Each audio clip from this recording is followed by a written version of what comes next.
bienvenue dans le Flow Conscient, un espace où l'on prend le temps de respirer, de penser et d'habiter pleinement ce qui nous traverse. Une immersion dans le présent où le yoga, la philosophie et le développement personnel s'entrelacent pour éveiller le corps, le cœur et l'esprit. Ici, la parole circule avec intention et on laisse couler les mots sans précipitation. En solo ou avec un invité, je t'accompagne dans l'exploration d'un flow à la fois ancré, lucide et vivant. Des formats courts pour des idées longues, destinés à celles et ceux qui se posent des questions, veulent penser autrement et apprendre à se connaître. Je suis Alexandra, professeure de yoga et naturopathe, et je t'invite à entrer dans le flow, tout simplement. Et bonjour et bienvenue dans ce nouvel épisode du podcast Le Flow Conscient. Aujourd'hui, je te propose de plonger dans l'univers fascinant de l'Ayurveda et plus particulièrement dans un concept qui est central dans l'Ayurveda, ce sont les doshas.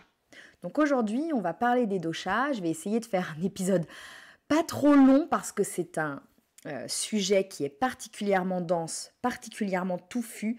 Donc je vais quand même essayer de te le simplifier au maximum, de te le rendre digeste au maximum et je te mettrai dans les informations du podcast quelques références si tu as envie de gratter un peu, si tu as envie de plonger davantage dans ces notions-là et d'aller te renseigner en lisant des ouvrages. Alors peut-être que tu t'es déjà demandé pourquoi certaines personnes semblent toujours pleines d'énergie pendant que d'autres se fatiguent vachement vite.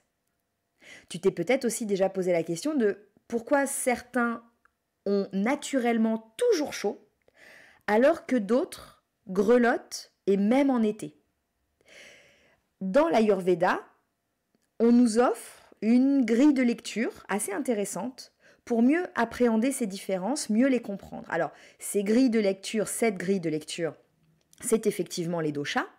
Évidemment, ça ne suffirait pas à expliquer les différentes propositions là que je viens de t'exposer, c'est toujours multifactoriel, mais ça peut nous intéresser d'aller regarder du côté de l'Ayurveda ce qu'on nous dit par rapport aux gens qui sont frileux de manière chronique, les personnes qui ont des migraines, les personnes qui se cognent tout le temps, celles qui vont développer une bonne intuition, celles qui vont être plutôt développer des tendances à faire des maladies respiratoires ou d'autres qui vont se briser les os tout le temps.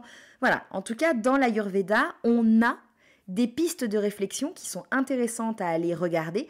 Et mon objectif à moi dans cet épisode, ça va être de t'expliquer assez simplement ce que sont les doshas, avec leurs principales caractéristiques, pour que tu puisses t'y retrouver un petit peu. Et surtout, t'amener en fait à observer comment tu peux appréhender ces notions-là dans ton quotidien, de manière assez pragmatique, de manière assez concrète. Alors, je commence, ma première partie, c'est de te présenter l'Ayurveda en quelques mots. Alors, tu te rends bien compte que l'Ayurveda, c'est donc la médecine traditionnelle indienne, tu te rends bien compte que en quelques mots, il faudrait des dizaines d'heures d'épisodes. En quelques mots, ça va être compliqué de te condenser tout ça. Mais je vais essayer. C'est une médecine donc qui est vieille de plusieurs millénaires. Et le mot Ayurveda, ça signifie littéralement science de la vie. Donc c'est une approche holistique. Holistique, ça veut dire que cette approche, elle considère que le bien-être dépend en même temps de l'équilibre du corps, de l'esprit et de l'environnement, du contexte dans lequel l'individu se trouve. C'est pour ça que les médecins ayurvédiques vont tout le temps poser des questions. Si ça t'est déjà arrivé de faire un questionnaire en Ayurveda et on trouve un peu la même chose en naturopathie, on peut avoir l'impression parfois que ces questionnaires sont hyper intrusifs, hyper détaillés et on voit mal comment le fait d'habiter au dernier étage ou d'habiter en rez-de-chaussée pourrait avoir une influence sur notre santé globale. On voit mal le lien et pourtant il y en a un. C'est-à-dire qu'en Ayurveda, le médecin va vraiment te poser des questions sur ton environnement de travail, ta relation de couple, le lien émotionnel que tu as avec tes enfants, Si ton appartement il est ensoleillé, exposé sud ou nord, enfin, il y a des questions comme ça et des fois on se dit mais attends, c'est pas vrai, il veut la couleur de ma culotte aussi. Bah peut-être que oui, tu sais. Bah peut-être que oui et peut-être que ça va l'aider à poser un diagnostic beaucoup plus sensé, beaucoup plus clair et beaucoup plus individualisé. Et c'est vrai qu'en naturopathie, on a un petit peu la même approche et parfois ça c'est déjà arrivé qu'il y ait des personnes qui consultent et qui se disent non mais là le questionnaire il est un petit peu trop détaillé quoi, c'est poussé trop loin et voilà parce qu'en fait tout simplement on voit pas le lien. Cette approche holistique, elle nous invite à considérer qu'en fait tout est en relation et qu'on ne peut pas être en bonne santé si on évolue au milieu d'un contexte qui est particulièrement stressant, qui est particulièrement toxique ou voilà, si tu habitais dans une cave sombre, eh ben, tu pourrais pas sans doute être en très bonne santé.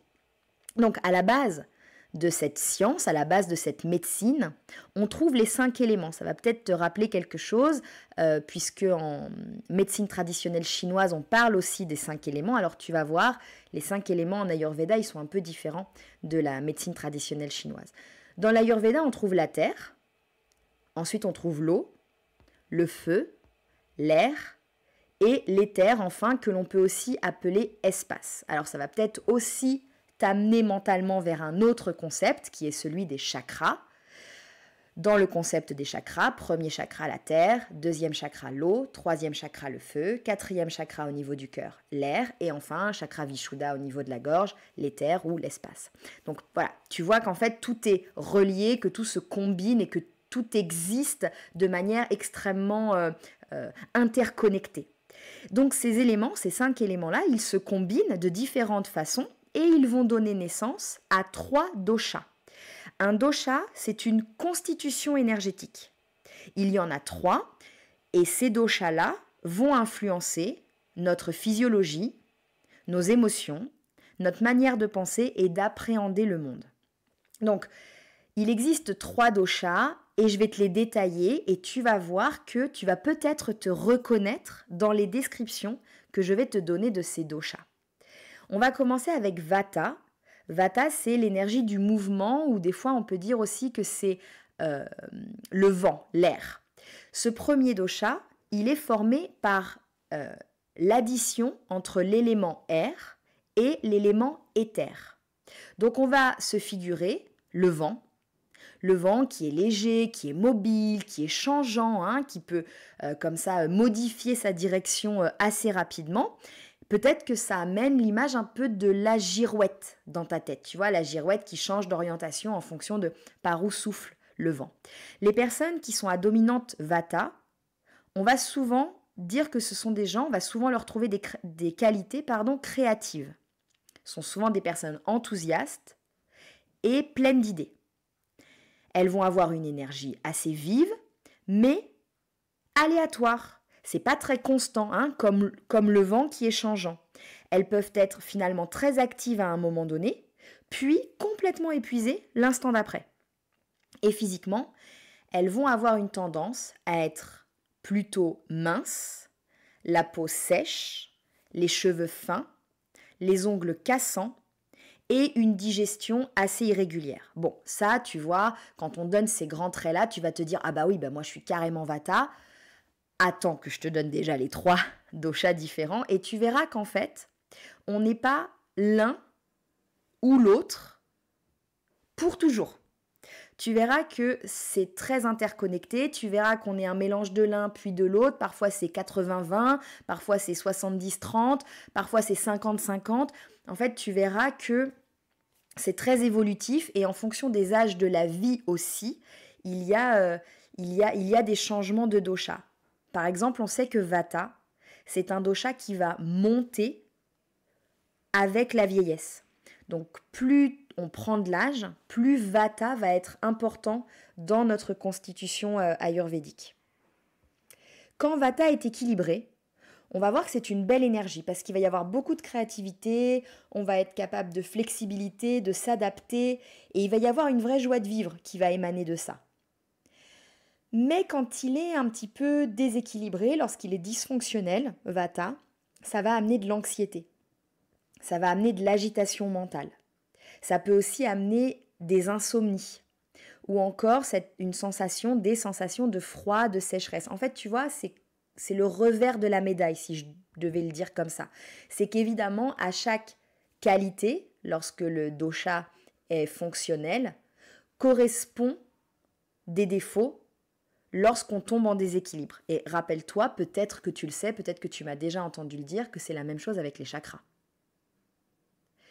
Et pour apaiser Vata, en Ayurveda, on va nous recommander de cultiver la régularité, la chaleur, l'ancrage. On va nous proposer, un médecin ayurvédique va nous dire de manger chaud, de dormir suffisamment, c'est-à-dire de dormir avec des rituels, de se coucher toujours à la même heure et de se réveiller toujours à la même heure.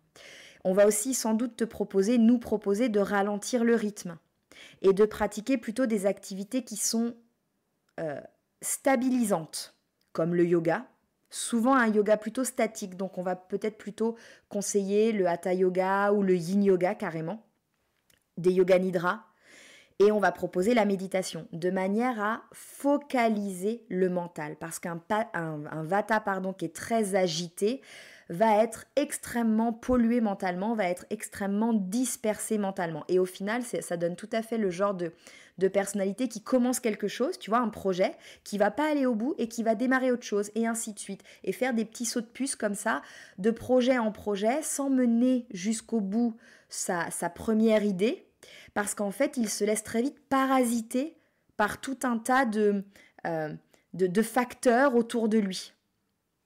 Et donc, Vata, avec les problèmes de dispersion mentale, de difficulté de mémorisation, de sécheresse, c'est quelque chose qui monte avec la vieillesse. On va aussi trouver des gens chez Vata, par exemple, qui sont un petit peu maladroits, qui vont avoir du mal à se repérer dans leur environnement, et ça va être la personne qui se bouffe 100 fois la poignée de porte, 10 000 fois le même coin de la table, qui se prend le trottoir parce qu'il n'a pas regardé où il marchait.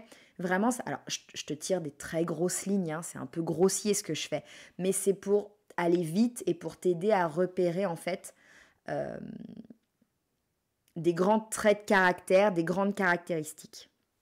Je passe au deuxième dosha, qui est Pitta. Pitta, c'est l'énergie de la transformation, et je vais commencer tout de suite en te disant que Pitta, c'est un dosha, que l'on trouve chez les gens qui ont entre 20 et 40 ans, à peu près. Tu vois, c'est vraiment dans ce moment-là, cette tranche-là de vie. On peut le trouver évidemment chez des gens plus jeunes et on va continuer de le trouver chez des gens beaucoup plus vieux, mais c'est souvent à peu près à cette tranche d'âge-là qu'il correspond. Donc Pitta, il est formé par le feu et l'eau. C'est l'énergie de la chaleur et donc de la transformation. On sait que le feu, une fois qu'il est passé, il transforme quelque chose en quelque chose d'autre. Il transforme quelque chose en cendre. Donc il y a transformation par la chaleur.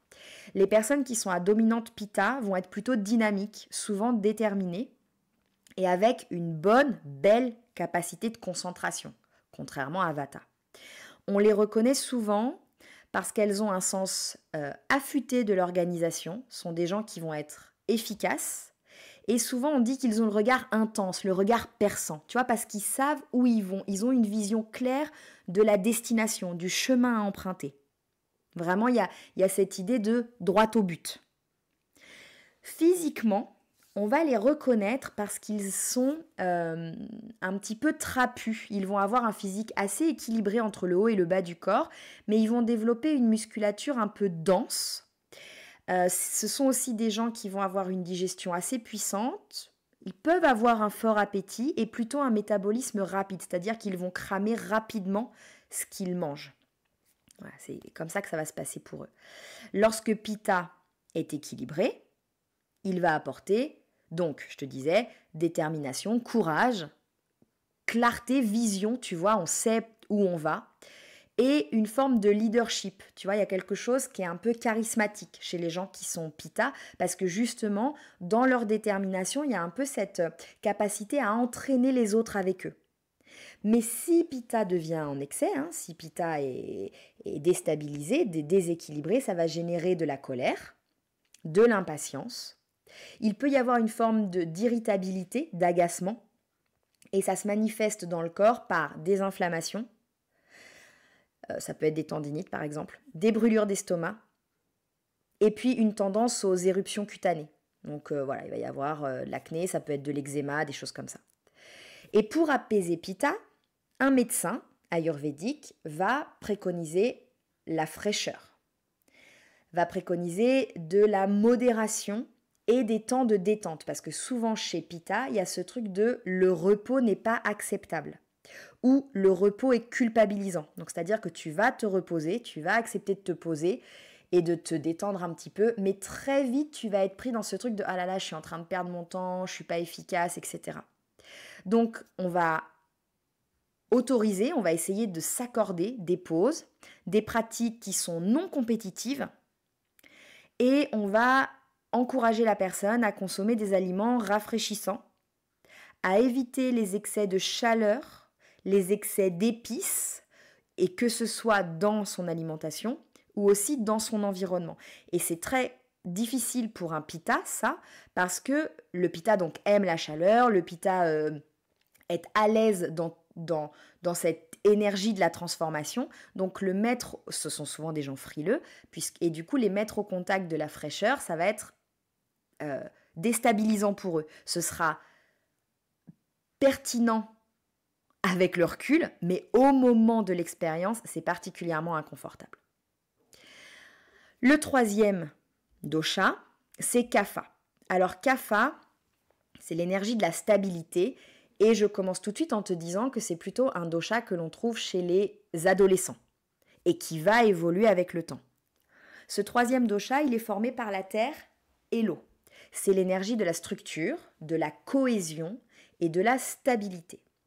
Les personnes qui sont à dominante Kapha vont souvent être plutôt calmes, plutôt endurantes et bienveillantes. On va dire que physiquement, on les reconnaît parce qu'elles ont une ossature solide. Ce sont des gens qui vont avoir un physique comme ça, un peu costaud et qui ont l'air, tu vois, d'être bien plantés dans leur assise ou bien plantés dans leurs jambes.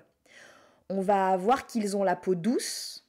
Ils peuvent avoir une petite tendance au surpoids parce que souvent ce sont des gens qui sont un petit peu sédentaires.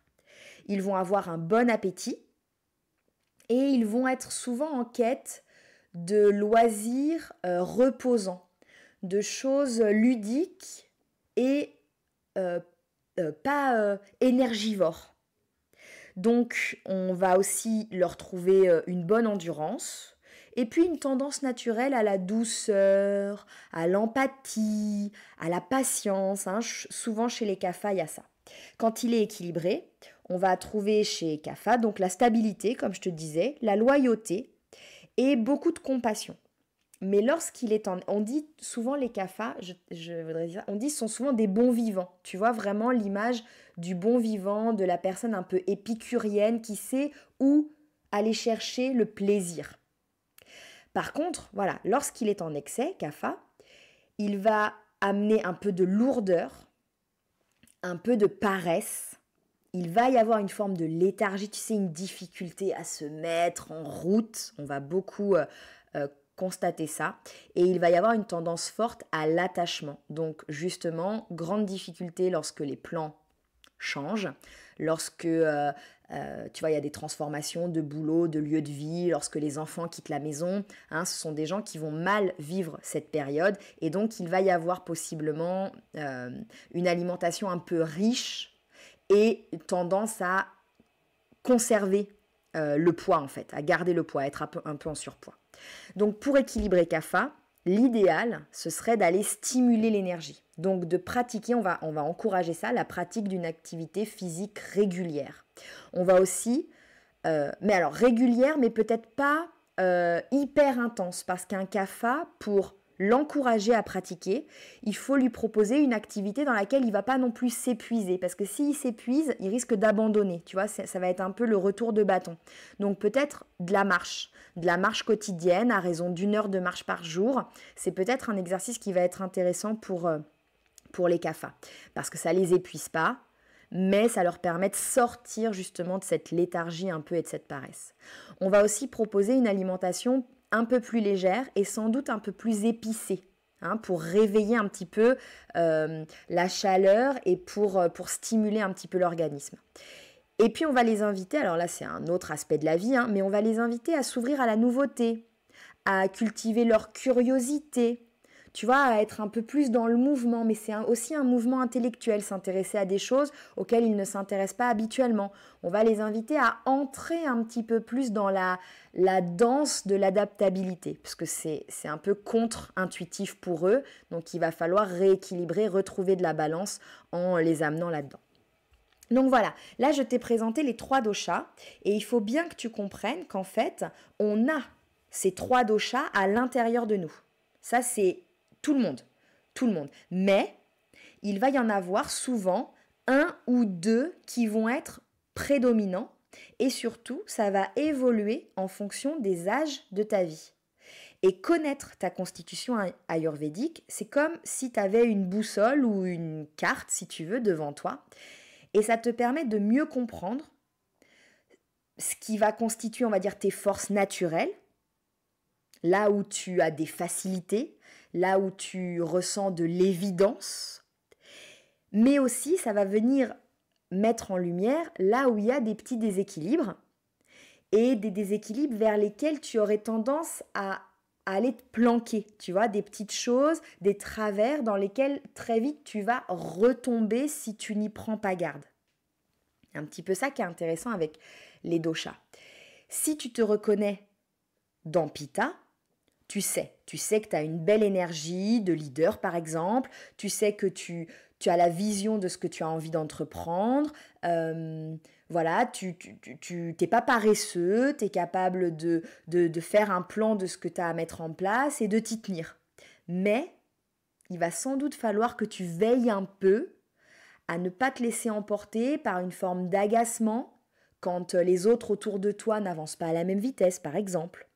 Ou il va falloir que tu fasses aussi attention que ton besoin de contrôle, ton besoin de planification ne déclenche pas du stress, pas d'anxiété.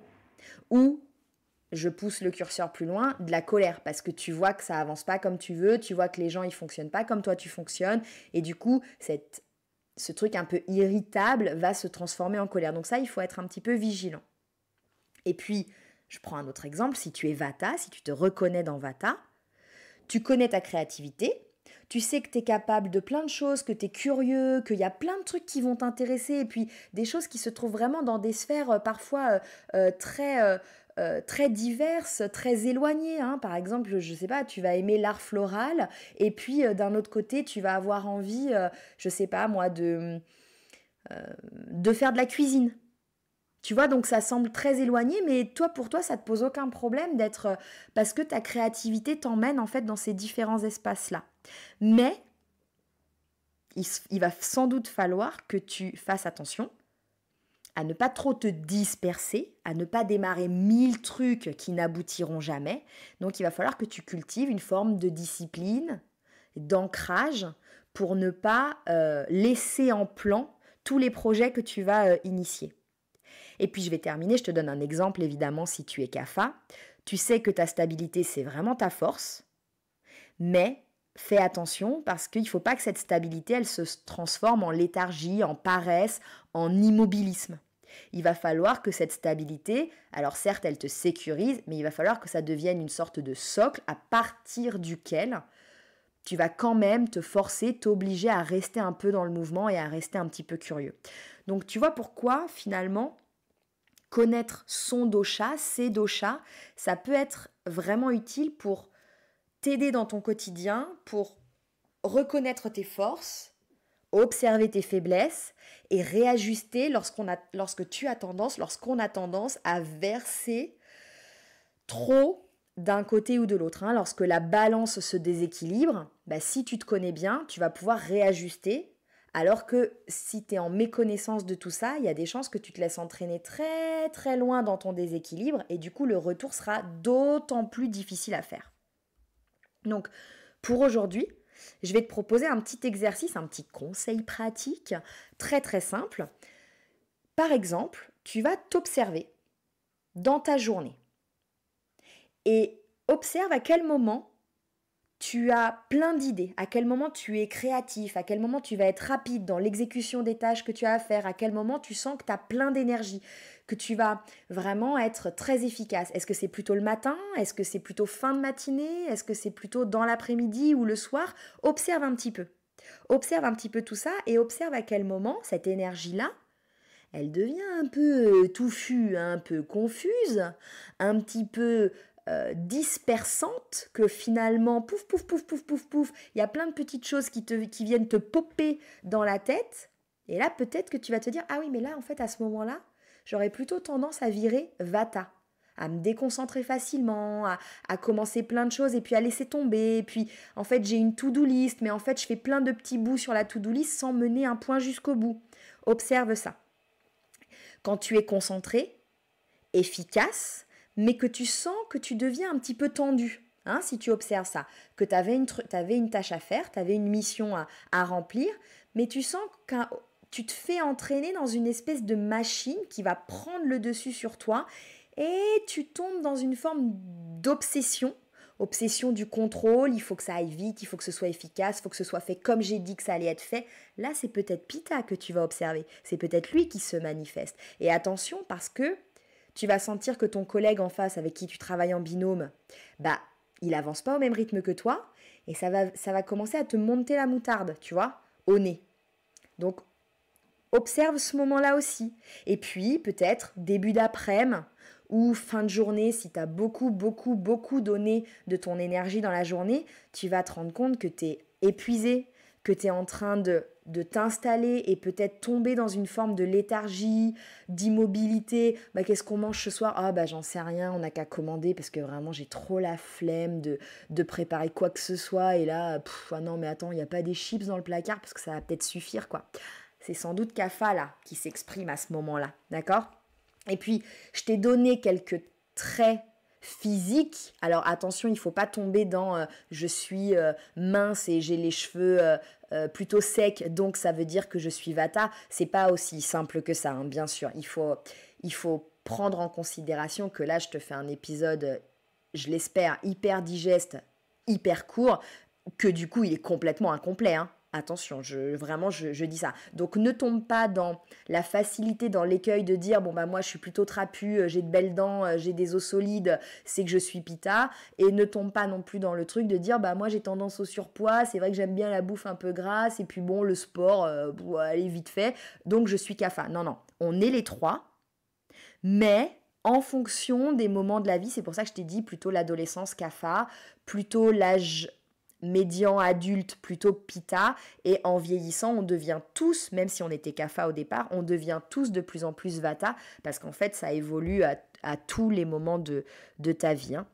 Donc là l'exercice que je te propose, c'est simplement de repérer ces tendances que tu vas pouvoir observer dans la journée, hein, vraiment, et ça va t'aider à ajuster ton quotidien en allant peut-être chercher le rééquilibrage avec les petits outils que je t'ai donnés, soit au niveau de l'alimentation, soit plutôt au niveau de la sphère émotionnelle ou mentale. Il va y avoir des petits réajustements à faire pour ne pas tomber dans nos excès.